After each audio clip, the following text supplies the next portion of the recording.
Radio Claret América presenta Sediento de ti, la palabra, fuente de vida, con el sacerdote misionero claretiano Tony Díaz. Reflexiones diarias del Evangelio. Aquí iniciamos.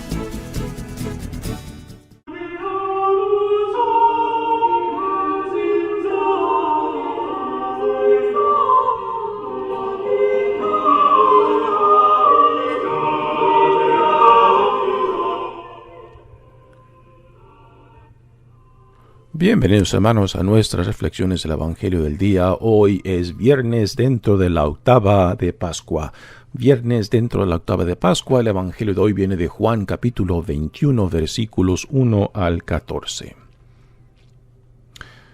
En aquel tiempo Jesús se les apareció otra vez a los discípulos junto al lago de Tiberíades. Se les apareció de esta manera. Estaban juntos Simón Pedro, Tomás, llamado el gemelo, Natanael, el de Caná de Galilea, los hijos de Zebedeo y otros 2 discípulos. Simón Pedro les dijo: «Voy a pescar». Ellos le respondieron: «También nosotros vamos contigo». Salieron y se embarcaron, pero aquella noche no pescaron nada. Estaba amaneciendo cuando Jesús se apareció en la orilla, pero los discípulos no lo reconocieron. Jesús les dijo: «Muchachos, ¿han pescado algo?». Ellos contestaron: «No». Entonces él les dijo: «Echen la red a la derecha de la barca y encontrarán peces». Así lo hicieron, y luego ya no podían jalar la red por tantos pescados. Entonces el discípulo a quien amaba Jesús le dijo a Pedro: «Es el Señor». Tan pronto como Simón Pedro oyó que era el Señor, se anudó la cintura, la túnica, pues se la había quitado, y se tiró al agua. Los otros discípulos llegaron en la barca arrastrando la red con los pescados, pues no distaban de tierra más de 100 metros. Tan pronto como saltaron a tierra, vieron unas brasas y sobre ellas un pescado y pan. Jesús les dijo: «Traigan algunos pescados de los que acaban de pescar». Entonces Simón Pedro subió a la barca y arrastró hasta la orilla la red, repleta de pescados grandes. Eran 153, y a pesar de que eran tantos, no se rompió la red. Luego les dijo Jesús: «Vengan a almorzar». Y ninguno de los discípulos se atrevía a preguntarle: «¿Quién eres?», porque ya sabían que era el Señor. Jesús se acercó, tomó el pan y se lo dio, y también el pescado. Esta fue la tercera vez que Jesús se apareció a sus discípulos después de resucitar de entre los muertos. Palabra del Señor. Muy bien, demos comienzo a nuestra reflexión. Tenemos ahora esta tercera vez que Jesús resucitado se manifiesta a sus discípulos, y esta vez se lleva a cabo en la región de Galilea. Cuando se le aparece Jesús resucitado a Magdalena, María Magdalena, es en Jerusalén. Aquí esta vez a sus discípulos se lleva a cabo en el lago de Tiberíades o el lago de Galilea, donde por lo menos 4 de estos discípulos, Pedro y Andrés, hermanos, y Juan y Santiago, también hermanos, hijos de Zebedeo, trabajaban como pescadores en este mismo lago.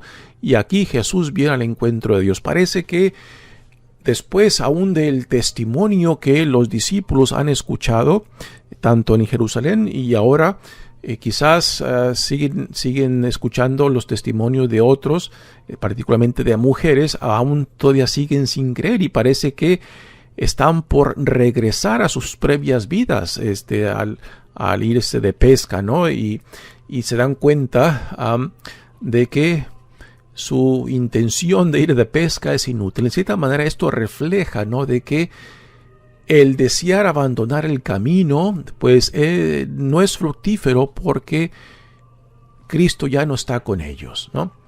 Y el hecho de que Jesús resucitado se les aparece, se les manifiesta, es para reunir a su rebaño que aún todavía está paralizado por el miedo o quizás confundido por los testimonios que ya han escuchado, particularmente de algunas de las mujeres del grupo de ellos, pero que no les han creído, ¿no?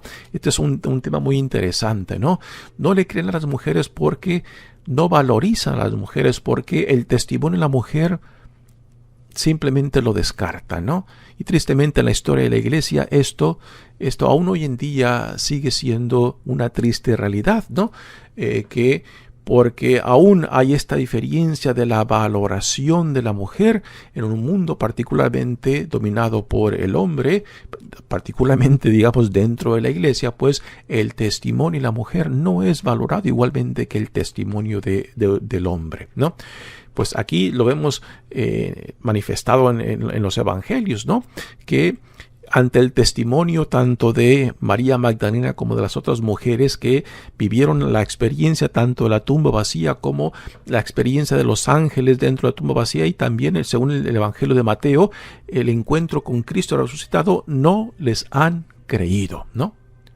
Y aún ahora se encuentran estos discípulos de regreso en Galilea, que es el territorio donde ellos viven, y parece que están regresando otra vez a su previo oficio, y ahora Jesús resucitado viene para reunir a su rebaño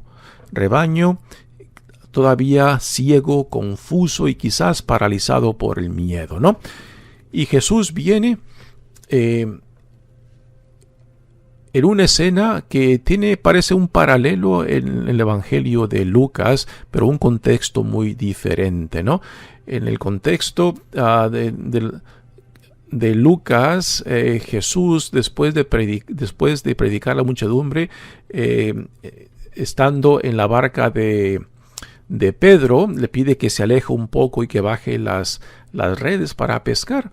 Y Pedro, no confiado mucho en las palabras de Jesús, lo hace simplemente de mala gana, ¿no? Y baja las redes y después se queda sorprendido por la gran pesca milagrosa que se lleva a cabo, y después se pone de rodillas ante Jesús, le dice que lo perdone por no haberle creído, ¿no? Y es ahí donde Jesús llama a Pedro para que pase a ser uno de sus primeros discípulos, ¿no? En el contexto de Juan, aquí el contexto es la resurrección, donde han regresado a su previo oficio de pescadores y no pescan nada. O sea, aquí el mensaje es claro: sin la ayuda de Dios, nuestro esfuerzo no es fructífero, ¿no? Así que Jesús resucitado viene al encuentro nuevamente para reunir a su rebaño que se ha dispersado, y también viene otra vez para regresarlos a su llamado. O sea, y otra cosa muy interesante que lo mencionamos ayer, ¿no? De que Jesús resucitado no viene para echarle en cara a sus discípulos: ¿por qué me negaron? Y a Pedro: ¿por qué me abandonaste? ¿O por qué me negaste? ¿No? Jesús viene, sabe que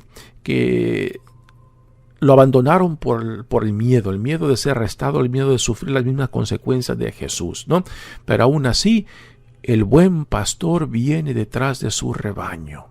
Aquí tenemos la imagen excelentísima de lo que significa ponerse uno al servicio de Dios cuando sirve al prójimo, ¿no? Cuando sirve al pueblo al cual Dios nos llama para ser no solamente testigos, sino también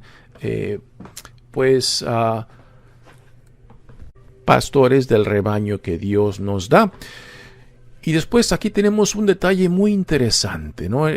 Recordamos que en una de las primeras escenas de la resurrección en el Evangelio de Juan es el de la tumba vacía, que después de que María Magdalena junto con otras mujeres descubren la tumba vacía, van corriendo y le avisan a los discípulos, y después vienen Pedro y este misterioso discípulo amado que vienen corriendo, y al entrar encuentran la tumba vacía. Y en esa escena se nos dice de que este misterioso discípulo amado de Jesús cree que el Señor ha resucitado simplemente con ver la tumba vacía, ¿no? Es el primero en el Evangelio de Juan que manifiesta esta fe en la resurrección simplemente con la tumba vacía. Y aquí otra vez en esta escena, cuando este mismo misterioso discípulo amado está junto con el resto de los discípulos que se han ido de pesca, es el que reconoce a Cristo resucitado que está en la orilla del lago. ¿Qué significa? ¿Qué significado tiene esto, no? Hay algunos que dicen que este discípulo amado representa o es Juan el evangelista o el apóstol, ¿no? Pero hay otros comentaristas que dicen que este misterioso discípulo amado a quien no se le da nombre, que quizás puede ser una creación literaria del evangelista Juan que manifiesta al discípulo ideal. O sea, el discípulo ideal que estuvo muy cercano a Jesús, al discípulo ideal que creyó simplemente con la tumba vacía, al discípulo ideal que lo reconoce aún desde lejos, desde la barca a la orilla, ¿no? Y que este discípulo amado, pues, es el discípulo al cual nosotros que escuchamos esta buena nueva somos llamados a imitar, a esa fidelidad, a esa fe, a esa entrega, a ese compromiso del llamado que Dios en Jesucristo nos hace, ¿no? Así que este misterioso discípulo amado puede representar esto, ¿no? El ideal del discípulo que Jesús busca, que Jesús desea. Así que Jesús les dice en esta pesca milagrosa que echen las redes a X lado y que ahí encontrarán peces. Y sí, la pesca es tan grande que no pueden subirla ni a la barca, la van jalando hasta la orilla. Mientras tanto, Pedro se echa al agua para ir al encuentro con Jesús resucitado que está en la orilla del lago. Nuevamente, típico de todas las escenas de la resurrección, que el resucitado es y no es el mismo. Es y no es el mismo, ¿no? Yo creo que no hemos de perdernos, no hemos de rompernos la cabeza en las diferencias que hay en las diferentes narraciones de la resurrección y por qué hay diferencias, el por qué en algunas es en Jerusalén, por qué en otras en Galilea, por qué de esta y otra manera.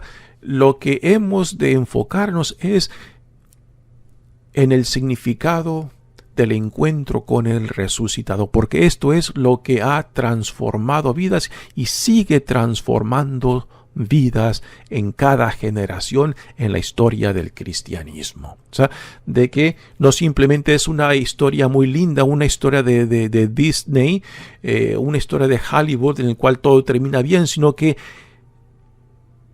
de llevar el nombre de cristiano está fundado no simplemente en un conocimiento o información acerca de Jesús, sino el encuentro íntimo y personal del Dios que viene a nosotros, que viene a reclamar lo suyo, que viene a regresarnos a la dignidad e identidad que Dios en Cristo nos da como hijos e hijas amados de Dios, para que nos revistamos de esa dignidad y vivamos según lo que Jesús nos modela en su propia vida, lo que significa ser un hijo, una hija amada de Dios, y el significado de esta vida en fidelidad a la voluntad de Dios Padre, ¿no? Pues aquí es lo que ahora estos discípulos están por conocer en carne propia. Sin esta experiencia del encuentro con Cristo resucitado que hasta ahora no se ha llevado a cabo en los discípulos, hasta ahora han escuchado los testimonios de mujeres y no se los han aceptado, ¿no? Y aún siguen ciegos, aún siguen en cierta manera cerrados de corazón, y Jesús, como el buen pastor, pues viene para no solamente regresarlos y no solamente para confortarlos, sino también para abrirle los ojos y el corazón y puedan ver puedan ver por sí mismos lo que Dios en Jesucristo ha llevado a cabo, la resurrección. Sin la resurrección no hay cristianismo, y es esta experiencia de Cristo resucitado, de que Cristo vive, de que no es simplemente un cuento de hadas, de que es una experiencia que tiene el potencial y la capacidad de transformar vidas y de hacer aún de nuestra debilidad algo potente, ¿no?